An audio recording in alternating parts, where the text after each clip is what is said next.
जय हिंद, वंदे मातरम। मैं सुबूही Khan. Civil laws यानी कि शादी, ब्याह, विरासत, जमीन जायदाद, संरक्षण, प्रतिपालन या फिर गोद लेने के कानून आदि।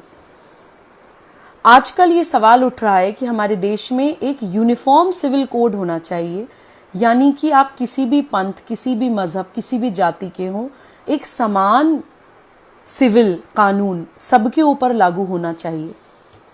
लेकिन कुछ लोगों ने समाज में ये अफवाह उड़ानी शुरू कर दी है कि यूनिफॉर्म सिविल कोड मुसलमानों के खिलाफ है। मैं सर्वोच्च न्यायालय में अधिवक्ता हूं, एक सामाजिक कार्यकर्ता हूं और इत्तेफाक से मजहब से मुसलमान भी हूं। तो मैं इस विषय को क्लियर करने के लिए आप लोगों के सामने इसलिए मौजूद हुई हूं क्योंकि मैं ये मानती हूं कि मुसलमान समाज को यूनिफॉर्म सिविल कोड की आज सबसे ज्यादा जरूरत है।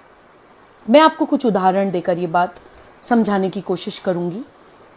हम लोग राष्ट्र जागरण अभियान नाम से एक अभियान चला रहे हैं जिसमें हम भारत प्रवास पर हैं।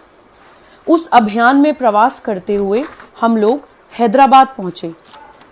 वहां हमें जाकर पता चला कि हैदराबाद में आज भी अरब से 70-70, 80-80 साल के बूढ़े शेख आकर 12-12 साल की बच्चियों के साथ निकाह करते हैं। उसको नाम दिया है मिस्यार मैरिज, यानी कि ट्रैवलर्स मैरिज। जब तक उनकी यात्रा चलती है तब तक वो निकाह चलता है। जब वो यात्रा खत्म हो जाती है तो निकाह की एक्सपायरी डेट आ जाती है। एक छोटी सी बच्ची का शारीरिक शोषण करके, दुष्कर्म करके ये शेख अपने देश चले जाते हैं और बोलते हैं कि इसकी इजाजत उनको शरिया देता है। आज भी मुसलमान समाज में पुरुष बहुविवाह करते हैं। अपनी बीवी के होते हुए अपनी बीवी की मौजूदगी में दूसरी बीवी लाते हैं। आप सोचिए कि एक महिला का शारीरिक, मानसिक, मनोवैज्ञानिक, आर्थिक हर तरह का शोषण करके ये पुरुष बच के निकल जाते हैं शरिया लॉ की आड़ लेकर। छोटी छोटी बच्चियों के साथ, 12-12 साल की बच्चियों के साथ किसी भी उम्र का कोई व्यक्ति, जवान हो, बूढ़ा हो, निकाह कर सकता है, यह बोलकर कि शरिया में 12 साल की बच्चियों के साथ निकाह जायज है। जब कोई बच्ची प्यूबर्टी अटेन कर लेती है, उसको पीरियड्स शुरू हो जाते हैं, तो शरिया के मुताबिक उसके साथ निकाह किया जा सकता है। ऐसा इन लोगों का मानना है। एक होता है अडॉप्शन, यानी गोद लेने का कानून। मुसलमान समाज में गोद लेने का भी कोई अधिकार नहीं है। अगर कोई मुसलमान महिला किसी भी कारणवश बच्चा पैदा नहीं कर पाती है तो उसको यह अधिकार नहीं है कि वो अपने देश की अडॉप्शन लॉज का इस्तेमाल करते हुए कोई बच्चा गोद ले ले, क्योंकि उस महिला के बच्चा पैदा ना कर पाने की स्थिति, उसकी वो एक दुखद स्थिति भी मौका देती है एक मुसलमान पुरुष को कि वो दूसरा निकाह कर सके इस बात पर कि तुम तो मुझे बच्चा नहीं दे सकती हो, तो मैं दूसरी शादी करके मुझे बच्चा चाहिए। गोद लेने का भी अधिकार एक मुसलमान महिला के पास नहीं है। देन गार्जियनशिप लॉज, यानी कि सरपरस्ती, संरक्षण के जो कानून होते हैं देश में, वो भी मुसलमानों के ऊपर अप्लाई नहीं होते हैं। एक मेरे पास अभी कुछ दिन पहले केस आया, मैं आपको बताना चाहती हूँ कि एक महिला के पुरुष की हस्बैंड की डेथ हो गई। उसकी डेथ के बाद ससुराल वालों ने घर से निकाल दिया, उसको बच्चे नहीं दिए, ये कहकर कि शरिया के हिसाब से, मुस्लिम लॉ के हिसाब से माँ जो होती है वो नेचुरल गार्जियन नहीं होती है बच्चे की।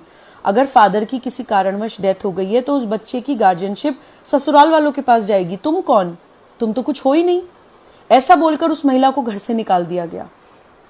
ये उदाहरण मैं आपको इसलिए दे रही हूं कि जो भी मुस्लिम समाज के पढ़े लिखे लोग हैं, मुसलमान समाज के जो रैशनल लोग हैं, सोचने समझने वाले लोग हैं, या जो पैगंबर मोहम्मद सल्लल्लाहु अलैहि वसल्लम के रास्ते पर चलना चाहते हैं, वो लोग मनन करें, अपने आप से सवाल करें कि प्रॉफिट मोहम्मद सल्लल्लाहु अलैहि वसल्लम महिलाओं के अधिकारों की बात करते थे। उनके समय में अरब में छोटी छोटी बच्चियों को पैदा होते ही दफना दिया जाता था। उन्होंने उन बच्चियों को बचाने के लिए कहना शुरू करा कि जिसके घर में बेटी पैदा हुई है उसको अल्लाह ने अपना सलाम भेजा है। पैगंबर मोहम्मद सल्लल्लाहु अलैहि वसल्लम अपनी बेटी बीबी फातिमा के आते ही उनके सम्मान में खड़े हो जाया करते थे। पैगंबर मोहम्मद सल्लल्लाहु अलैहि वसल्लम ने जो पहली शादी करी वो अपने से बड़ी उम्र की महिला से करी, एक विधवा महिला से करी, एक बिजनेस वुमन से करी जो तिजारत करती थीं। कोई नकाब पोश या अपना चेहरा ढक के चार दीवारी में बैठी हुई किसी महिला से उन्होंने निकाह नहीं किया था। तो हमारे प्रॉफिट हमें महिलाओं का सम्मान करना सिखा कर गए हैं।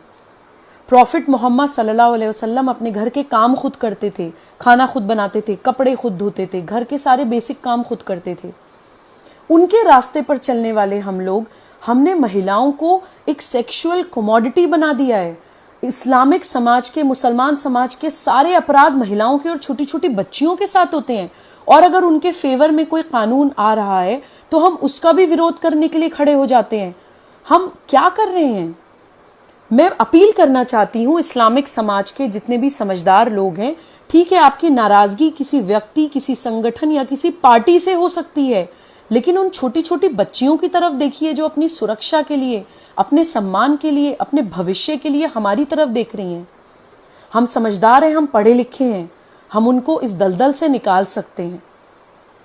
कृपया यूनिफॉर्म सिविल कोड का साथ दीजिए और इन बच्चियों का हाथ पकड़ के इनको इस गंदे दलदल से बाहर निकालने में सहयोग करिए। जय हिंद, वंदे मातरम।